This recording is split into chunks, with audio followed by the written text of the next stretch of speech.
Hello students, ये video मैं valuation of share जो हमारा नेक्स्ट चैप्टर है उसके लिए बना रही हूँ। तो आई होप आप इसको अच्छे से समझेंगे। वैल्यूएशन ऑफ गुडविल का हमारा चैप्टर कंप्लीट हो चुका है। हमने सारे method with numerical questions complete किए। अब जो हमारा चैप्टर है वैल्यूएशन ऑफ शेयर, तो इसका हम मीनिंग से स्टार्ट कर लेते हैं कि वैल्यूएशन ऑफ शेयर होता क्या है।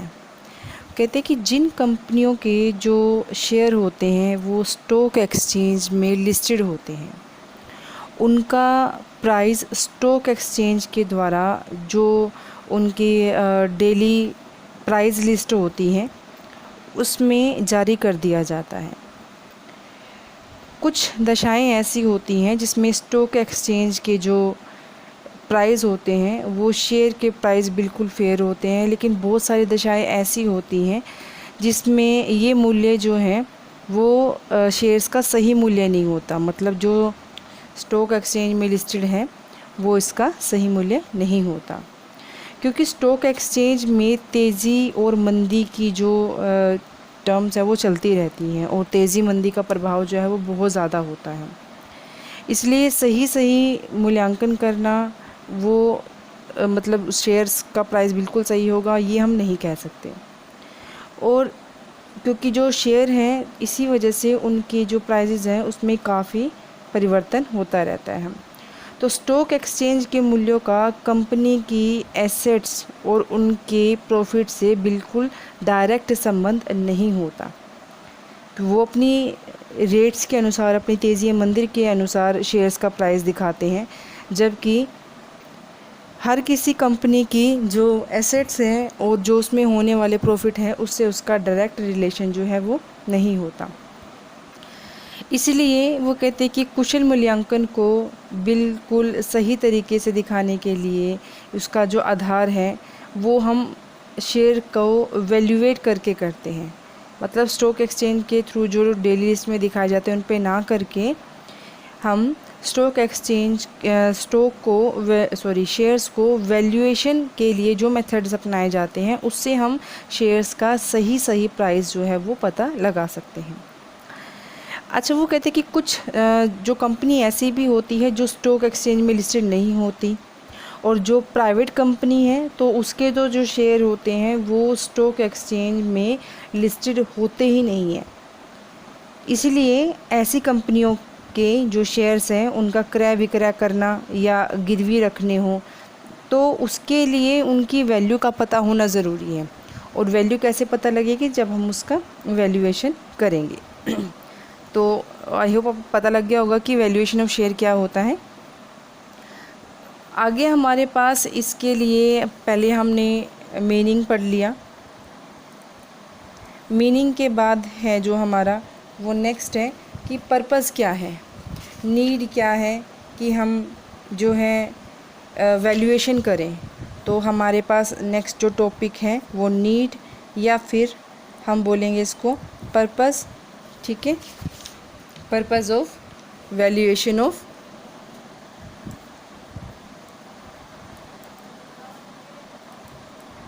शेयर्स। ठीक है, तो इसमें वो कहते हैं कि जब हम शेयर्स को एज ए गिफ्ट दिया जाता है तो उसके लिए हमें ये देखना पड़ता है कि वो कितने प्राइस के हैं। मतलब जब उसको हम एज ए गिफ्ट जो है वो दिया जाता है शेयर्स को, तो उसके लिए ये हमें ज़रूरी हो जाता है कि हम उसका वैल्यूएशन करें। एक को कहते हैं कि जब किसी व्यक्ति की मृत्यु हो जाती है या फिर जब वो किसी कंपनी के शेयर्स को अपनी संपत्ति के रूप में छोड़ता है, ठीक है, या फिर उसके ऊपर जब जो है संपत्ति के ऊपर जब कर निर्धारण करना होता है, तब जो है किसके लिए? टैक्स वैल्यूएशन के लिए हम कह सकते हैं। ठीक है, किसके ऊपर? On wealth tax. वेल्थ मतलब उसकी संपत्ति के ऊपर जो टैक्स है, तो उसके लिए वैल्यूएशन की ज़रूरत पड़ती है। गिफ्ट के लिए वैल्यूएशन की ज़रूरत पड़ती है। उसके बाद है हमारे पास वेल्थ टैक्स के लिए, ये आप अलग अलग पॉइंट भी रख सकते हैं कि पहले उसकी वैल्यूएशन के लिए फिर उसके टैक्स के लिए। फिर आता है कि जो निजी कंपनी है उनके शेयर्स के सेल्स परचेज़ के लिए और स्टॉक एक्सचेंज में लिस्टेड ना होने वाले शेयर्स के लिए क्या भी इवैल्यूएशन, अब शेयर तो वो भी हैं, उनका भी कोई ना कोई प्राइस होगा। तो किस चीज़ के लिए, जब प्राइवेट जो कंपनी है उसमें शेयर्स का सेल परचेज़ किया जाता है, या फिर इसका एक और अल्टरनेट क्या था कि या तो उसका सेल परचेज़ किया जाए, या जिन कंपनी के जो शेयर्स हैं वो स्टॉक एक्सचेंज में लिस्टेड ना हो, लिस्टेड नहीं हो, तो अगर वो लिस्टेड नहीं है तब उनके शेयर्स को मूल्यांकित करने के लिए। उसके बाद कहते हैं कि अगर हमारे पास अमलगमेशन, ठीक है, अमलगमेशन के लिए या फिर इंटरनल रिकंस्ट्रक्शन के लिए, ये हम बहुत अच्छी तरह से हमने लास्ट सेमेस्टर में हमने पढ़े थे दोनों ही चैप्टर। तो इन दोनों ही सिचुएशंस में शेयर का मूल्यांकन करना ज़रूरी है। जब कंपनी को लोन लेना हो और लोन के लिए शेयर्स को एज ए कोलेक्टरल सिक्योरिटी रखना हो, ठीक है, कोलेक्टरल सिक्योरिटी मतलब गिरवी रखना हो, तो उस कोलेक्टर सिक्योरिटी के लिए हमें ये पता तो होना चाहिए कि शेयर कितने वैल्यू के हैं, ताकि उसके बेसिस पे हमें लोन मिल सके। या फिर वो कहते हैं कि कंपनियों के जब उनको एकीकरण, उनका अमलगमेशन किया जाता है, तो उस समय कुछ शेयर होल्डर ऐसे होते हैं जो कि अपने शेयर प्राइस से, जो उनके शेयर का वैल्यूएशन है उससे खुश नहीं होते, असंतुष्ट होते हैं। तो अंशधारियों को जितनी भी राशि दी जाएगी उन शेयर्स के लिए, वो उसका इवैल्यूएशन करने के लिए, ठीक है। उसके बाद क्या आ जाएगा हमारे पास कि जब अगर कोई कंपनी का नेशनलाइजेशन होता है, ठीक है, जब किसी कंपनी का नेशनलाइजेशन होता है तो अंशधारियों को जितने भी, नेशनलाइजेशन होना क्या होता है कि उसको, जैसे हमने कंपनीज़ का पढ़ा था बाकी का, कि उनको नेशनलाइज कर दिया गया, मतलब कि उनको प्राइवेट और गवर्नमेंट सेक्टर दोनों के लिए खोल दिया जाता है। गवर्नमेंट सेक्टर की है तो प्राइवेट सेक्टर के लिए खोल दिया जाता है, प्राइवेट सेक्टर में है तो गवर्नमेंट सेक्टर के लिए भी ओपन कर दिया। जब उसका नेशनलाइजेशन वो कहते हैं कि हो गया है, अगर कोई कंपनी ऐसी है तो उसमें कुछ अंशधारियाँ जो असंतुष्ट है और उनकी क्षतिपूर्ति के लिए जो उनको कंपनसेशन दिया जाता है,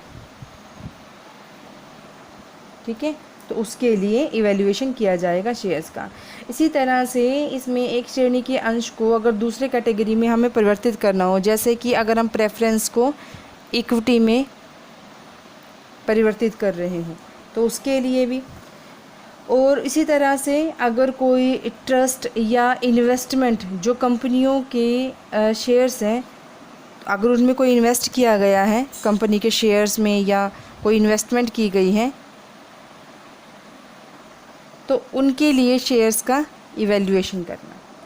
तो ये थी हमारी नीड और पर्पस। अगला जो टॉपिक है, मीनिंग हो गया, नीड एंड पर्पस हो गया। नेक्स्ट जो टॉपिक है कि फैक्टर अफेक्टिंग कौन से हैं। Factor affecting the valuation of shares, ठीक है। तो ये इफ़ेक्ट करते हैं कि जो शेयर्स हैं उनकी वैल्यू क्या होगी, depends on different type of factors. जैसे कि पहला कि कंपनी की इनकम क्या है, प्रेजेंट इनकम क्या है, ठीक है।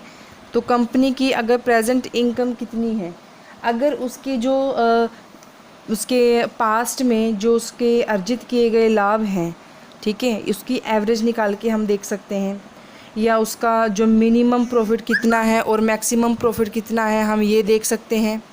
इसके अलावा मैक्सिमम मिनिमम प्रॉफिट क्या है ये देख सकते हैं, और जो कैपिटल इन्वेस्टेड है उसके ऊपर नॉर्मल रेट कितनी आ रही है ये देख सकते हैं। या फिर जो प्रेफरेंस शेयर्स हैं उनको चुकाने के बाद, उनको पेमेंट करने के बाद कितनी हमारे पास पैसा बचता है इक्विटी के लिए, इस पर डिपेंड करता है कि उसकी शेयर्स की वैल्यू क्या रहेगी।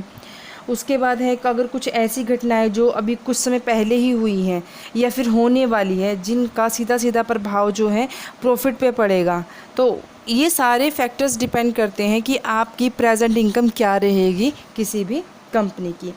इसी तरह से अगर हमारे की ऐसी ही और भी कंपनियां हैं जिनकी सेम कंपनीज़ की जो नॉर्मल रेट होगी, ठीक है, सेम कंपनी की जो नॉर्मल रेट है वो क्या है, इसका भी काफ़ी प्रभाव पड़ता है कि जो शेयर्स की जो वैल्यू है वो इस बात पे भी डिपेंड करती है कि एक इंडस्ट्री के अंडर जितनी भी कंपनीज चल रही हैं वो नॉर्मल रेट, मान लो एक कंपनी के अंडर मान लो 10 कंपनीज चल रही है, सबकी जो नॉर्मल रेट है मान लीजिए वो 10% है, ठीक है।